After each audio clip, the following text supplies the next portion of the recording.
Ich bin jetzt hier mit Ron Gilbert, dem Monkey Island Erfinder, und seinem Kollegen Matt, der aber nicht sprechen kann. And just told him that you can't talk because you don't have a mic. You okay? Oh, okay. Und wir sind hier, um über das neue Spiel von Ron Gilbert zu sprechen, und das nennt sich The Cave. For hundreds, nay thousands, nay tens of thousands of years, people have come to me in search of what they desire most. Few find what they are looking for, even fewer ever leave. Welcome to The Cave. Yes, I'm a talking cave. I have a really interesting story to tell you this evening, so pay attention. It's a story of 7 people and a glimpse into a dark place in each of their hearts. The adventurer.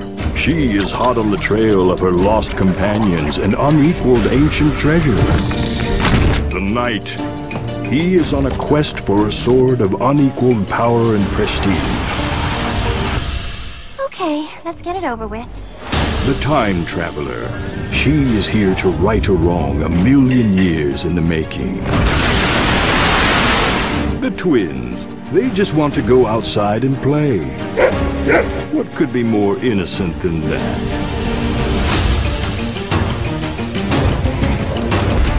Someday you will find yourself descending my depths in search of what you desire. And you might not like what you find either. But enough about you. This is about them.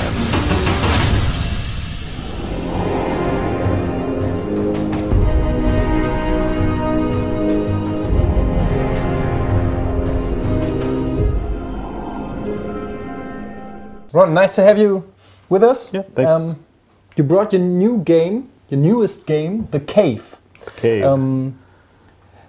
Tell us a little bit about the game before... no, just tell us everything we want to know about the game, and Matt just plays along. Yeah. That would be making sense. Well, at this point in the game, we're about halfway through the game. Yeah. At this point, we would have seen the 7 characters, and we would have chosen, the 3 that we wanted to play the game with at that point. For this demo, we have the hillbilly, the scientist, and the twins. Those are the 3 characters we would have chosen. So we'll just kind of run through. We'll kind of show you an example of a very, very simple puzzle that requires more than one person to solve it. And then we'll kind of move a little bit deeper into the cave and show you a little bit of some of the bizarre things that you're going to see in the game. So every character has their own set of skills? Yeah, so every character can do one thing that none of the other characters can do. And we'll show you a little bit of that as we go forward. So let's take the scientist and let's just kind of move her over, have her jump on that. Let's have her jump down this little ledge there. Okay, so she kind of died. It's kind of a long fall. But you notice the game didn't reset. We didn't go to a screen where we had to start over or load a save game or anything. Because, I mean, really the cave, who is a talking, sentient cave, he really wants everybody to make it through, to learn that thing about themselves they need to learn. So if characters die, they're really just resurrected, just 5 or 10 seconds back, and the whole game doesn't even reset. It's a nice cave. Yeah, it is a very nice cave. It's a friendly cave. Yeah. So even puzzles you might have solved stay solved, even though you get resurrected back. I just wanted it to be something that was, death is not anything that's intimidating or you feel like it was actually a bad thing. You can even have fun with the death in the game. So that's great. It is. Awesome. It's good. Anyway, so let's take the twins and let's go ahead and have them hang on to that rope. Now we'll switch to the scientist and we'll have her jump over that now that that block is gone and keep her moving. Now this little glowing thing, this is a thing we call cave paintings. And in this case, this is how we tell a lot of the backstory for the characters. Why they're here, what brought them to the cave, what's that dark secret in their heart. All that gets told through these cave paintings. And there's a whole lot of these throughout the game, and every character has a whole series of these cave paintings that describes their backstory. This is one for the hillbilly, just kind of talking about him as a small child and how he grew up. So let's leave that, and we'll continue on. So if characters jump down off that ledge, they do kind of die. So let's take the twins and move them off that rope. raise that up and move the scientist. Now let's take this little metal crate we found. Let's drag that over to the right. And we'll use that and see if we can now have the twins drop down. And maybe that's not so far that'll break their little bones. That worked fine. Okay, so let's move the twins on a little bit. And let's switch back to the hillbilly now. And let's take him and use the same crate for him. What's his special move? I will show you. Okay, I'm sorry. You're jumping ahead. Yeah, man. I have this whole demo planned out, and I'm just so excited. I can't wait. Completely messing up my pacing on this. Okay, so now we got the scientist. So let's jump her down into the water and climb her out. And she runs pretty good for a scientist, I think. Okay, now you notice just what happened there. The other two characters, the hillbilly and the twins, they kind of caught up with the scientist. So one of the things that we've tried to do in the game is if you get too far apart from the other characters and we know that there really is nothing interesting to do where they are, we'll just kind of bring them along with you. So it's not this drudgery of just always moving one, and doing that stuff. So we're really kind of smart about how we move them forward. So let's keep going with the scientist. Now we're getting this area where we have this kind of like medieval castle thing going on here with the banner and everything. In addition to each of the characters having their own special skill, there are entire areas of the cave that are themed for the different characters. And this area is this whole buried medieval castle.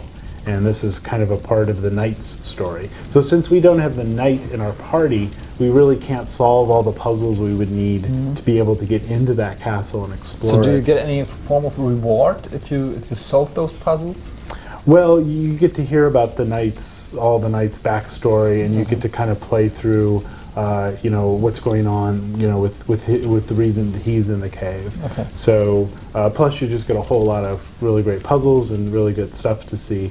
You know, and the hope is that players will kind of see this castle and they'll, you know, poke around a little bit and then go, wow, I really need to play with the knight because I really want to get into this. I need to get back there. Yeah, yeah. All right, so let's moving forward with the scientist. Kind of go a little bit deeper into this cave, see what we got going on.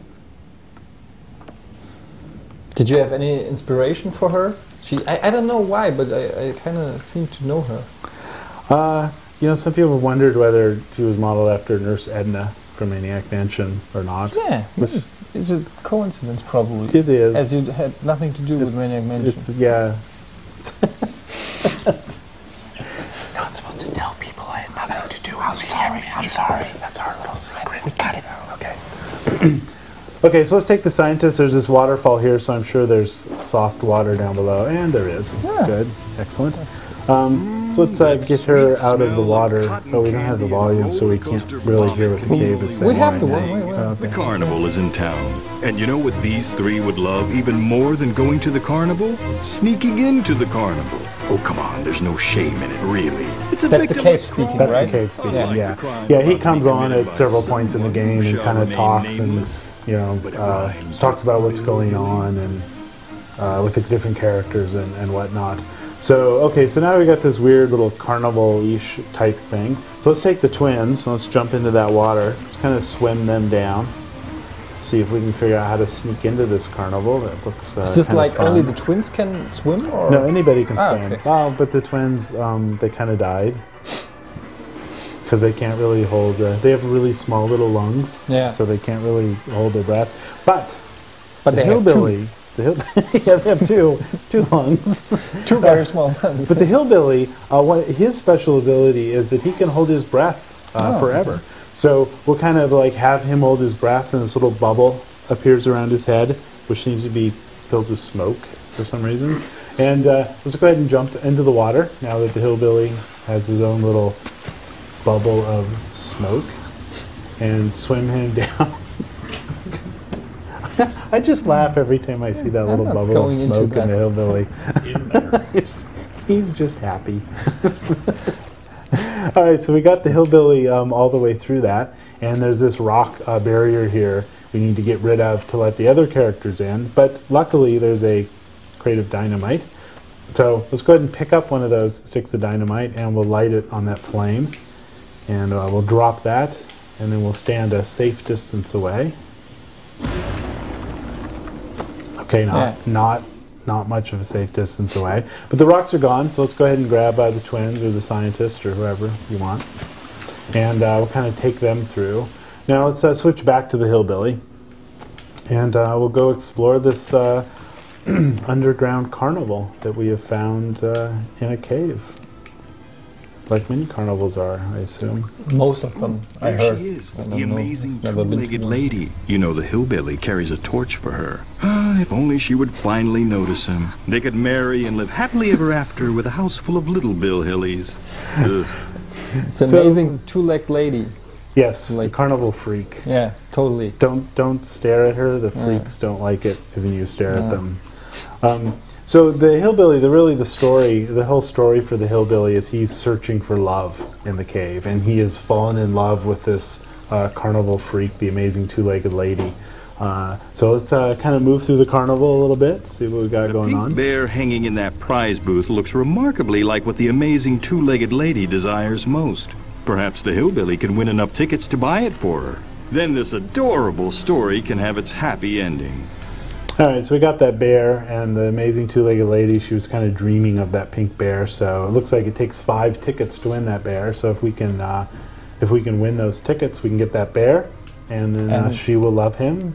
And all right, well, there's easy as that, right? yeah, it'll just take a couple of minutes to get those 5 tickets. So I hear there's this little kid eating some cotton candy, and it looks like he has a ticket. So let's just go ahead and snake that ticket away from him, and we'll go and put the ticket in the ticket machine. Is that a gold ticket from Charlie and the Chocolate Factory? It is, right? It's No, no, it's it's like just- no. yeah, it's like It's a just a regular ticket. Yeah. All right, so let's kind of head on back, and looks like we made that little kid cry because we took his ticket. Maybe we shouldn't have done that. Now we should have done that. So we can kind of go a little bit deeper into the carnival. Let's go over, look at the other stuff. There's this test your strength machine. So let's go ahead and use that. It looks like we really don't have the strength. So this is a good example of a puzzle we need to solve. We need to figure out how we can get the strength or whatever to be able to ring that bell and get a ticket. Okay. There's a dunking booth. So let's go ahead and jump up on that dunking booth. It looks like it also dispenses tickets. So let's switch to the scientists now. And you notice again they've caught up with us, which is good. And let's go ahead and dunk the hillbilly. And then a ticket comes out of the machine. So now we have 2 of our tickets that we need. So we'll kind of take him up. Now here's another set of cave paintings. These are cave paintings for the twins. And again, it's just kind of telling a little bit of their backstory and who they are and why they're here in the They're kind of cave. mean. Yeah. Are they? What yeah, No? Well, they're kind of mean. yeah. Well, it's, sorry. Yeah, It's their just- vapid, soulless eyes. Yeah. I think it's what pretty gave it obvious. away? But really, have you ever met a set of twins that weren't evil, though? Not really. No, I think they're I all... thought the twins in Shining were lovely. Yeah, exactly. There's no such thing as twins that aren't evil. So we can take that ticket back and we can put that in the machine. And if my math is correct, we now need 3 tickets. Hey. All right, so let's just go explore this carnival. I'll just kind of quickly, I'm not going to solve all the puzzles for you because that would take up the fun. But we'll just kind of run around the carnival and just kind of show you what it's like in here. So as you can see, there's this very, very light kind of platforming as you move around. You have to jump and grab stuff, but it's not difficult at all. I mean, there's no point that you're ever going to miss jumps or we require you to time things perfectly. It's really just to give traversal through the world something that's just fun to do. So you would say it's basically an adventure? It's absolutely an adventure game. Yeah, no question. I mean, as you kind of go through and you start to look at these puzzles and solve puzzles, it'll just remind you completely of an adventure game and how stuff is done. So let's move on. 170. So the weight guesser, he always guesses our weight correctly. So we need to do something to fool him into guessing our weight incorrectly. So let's just move up to the right a little bit. Let's see what we got going on over here. This is Zavtar. He is the fortune-telling machine, which might come in useful at some point. Although the fuse box that powers him is empty, so we need to find a fuse so we can get him working again. So let's keep on going. I hear fun calliope music, so I'm sure there's something really fun up here. There's the man of ordinary strength, another one of the carnival freaks. What do we got here? Oh, there's a Ferris wheel in a cave. Don't ask how they got that thing down here. So go ahead and jump on one of those carnival seats. Well, now the game is becoming completely weird. Up until to the Ferris wheel, I was alright with the speaking cave and the twins and everything. It gets but now weirder. So go ahead and jump out just there. Crazy. So there's a fuse. So let's go ahead and grab that fuse. Oh, ouch. Nope. Yeah, the sparking fuse, and there's a little puddle of water. So okay, so we really can't get that fuse. Why don't you actually go grab the scientist? This is actually really good. Really good. I like how to the man with the talk about. ordinary strength just kissed his biceps. I like that. That's right. Like, His guns. his guns. They're like pop guns. Really. Carnival's not responsible for feelings when I guess you're waiting. Yeah, so let's take the scientist up here because I think this kind of shows a really interesting thing about the game. If the hillbilly tried to get that fuse out to use in the fortune-telling machine, he was shocked, because he was standing in water when he did that. But let's take the scientist up there for a moment. Now, the hillbilly, he had this special ability, which was to breathe underwater. Yeah. Well, the scientist, her special ability is that she's really good at hacking computer terminals or working with electronics. She knows a lot about particle physics, for example. So what we can do is we can use her special ability to carefully remove that fuse. But how would you have solved that riddle if she wasn't in your party? Well, there is a whole puzzle chain that you would have to solve in order to shut the power off, in order to safely remove the fuse. So this is like a shortcut. Yeah, but if you have her, you can just kind of shortcut around it. And what we did with the design is we just designed all of these different shortcuts for puzzles using all the different characters. So if you play this game, if you play it a second time and you chose the hillbilly but you didn't choose the scientist, you might run up the Ferris wheel and get ready to pull the fuse out and go, oh, wait a minute, I don't have the scientist. And now there's like this whole other game that you have to solve, a whole another selection of puzzles that you have to figure out.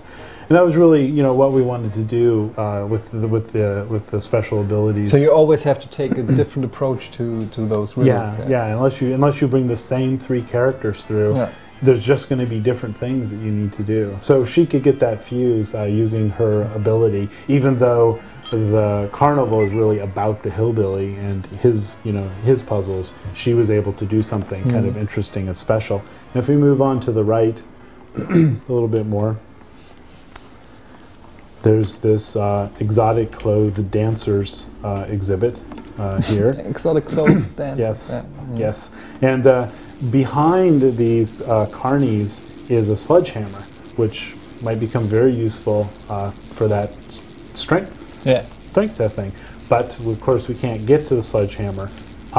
But if we had brought the monk along with us, he has this telekinesis ability where he can affect things at a distance. He can walk up and just levitate the handle and the hammer over and get it. So again, this is a place where we're going to actually have to go solve the puzzle to get the hammer. But if we had the monk with us, he could just grab that hammer. So we just did a whole lot of that throughout the game, just kind of different ways to solve puzzles based on who you have.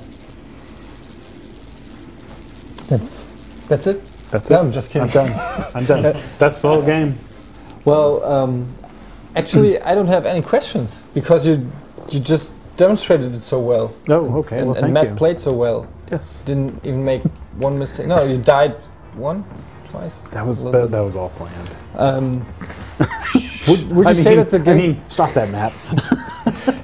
Well, would you say that is it very linear? The game is it very straight, or do you have like, I don't know, do you have to solve every riddle, or is there like the stuff you can discover that you don't have to do? Just optional Yeah, optional exactly. things. There aren't a lot of optional things I mean, there's optional things in the sense that we didn't have to go into the castle. Yeah. We didn't have to. So those whole area is like go defeat the dragon and get the sword. We didn't have to do all of that stuff because we didn't have the knight.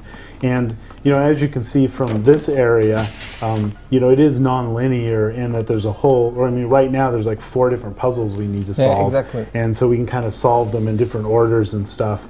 But I did want players to kind of start out at the top of the cave and to just constantly be moving down deeper, deeper, deeper into the cave. There's no point that I require you to then walk all the way up to the top of the cave, do something, and all the way back. So, what we did with the design of it is it's always just pushing you deeper and deeper and deeper into the cave. So I guess it's linear in a grand sense like that. Yeah. But as you can see from this area, there's just a lot of back and forth that you can do. So what would you say? How much does it take for like one run through? Like, excuse me. How long does it take? How far are we in the game? How much have we seen? Is it like 5% or 50%? Yeah, that's really hard to say. How long it's going to take people to play through the whole thing. I know that if I choose just the right characters, I can completely speedrun from the beginning to the end in about 4.5 hours. Oh, okay. So that's knowing every single puzzle, exactly where to position people, exactly the right characters to choose, to do stuff. And that's 4.5 hours, for me to make it through. So I have to imagine first-time players, it's going to take much, much longer than that to get through it once. Then, you're going to want to play it a second or third time, to see that castle, to see the underground missile silo, for the scientist, to see the monk temple for the monk, all these other things that maybe you didn't see the first time you played it. Mm-hmm. You just, in another interview, you just mentioned that you had the idea for this game or this sort of game like long before everything else came, like before even Maniac Mansion came out. Yeah, this was an idea I've had for a long time, and it really predates Maniac Mansion. The original idea was just 3 characters that went into a cave, and they were these kind of Indiana Jones rip-off, type characters. The things that we've added recently to the game since I started making it at Double Fine was the choosing from a set of 7, all the weird eclectic characters you get, all the special areas. That was all stuff that I added later. But the core idea, is something that's been around for a while. So how are you happy with what became of your idea? Is it what you always envisioned? Yeah, I mean this is more than I ever could have hoped for. I mean, working with the people at Double Fine, amazingly talented artists, as you can see. Yeah. Great programmers and audio people, and it's been a thrill to be able to work with them. And in some ways, this is better than I ever could have hoped for this idea to. I totally love the artwork of the game. It's exactly like I don't know what it is. It's like a little bit cartoonish, but also it has like a little bit of darkness in this dry.